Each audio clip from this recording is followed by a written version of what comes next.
આજે દરરોજ અને દરેક ક્ષણે મારા પર ઈશ્વરની અસીમ કૃપા છે. હું જે પણ કાર્ય કરું છું તેમાં ખૂબ જ સરળતાથી શ્રેષ્ઠતા પ્રાપ્ત કરું છું.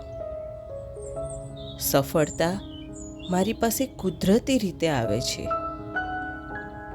મારી આસપાસ એવા લોકો છે જે મારો ઉત્સાહ વધારે છે, મારામાં વિશ્વાસ રાખે છે અને મારા સપનાઓને નવી ઊર્જા આપે છે.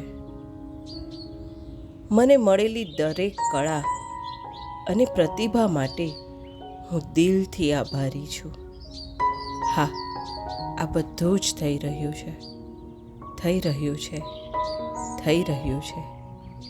આભાર, આભાર, આભાર પ્રભુ, આભાર.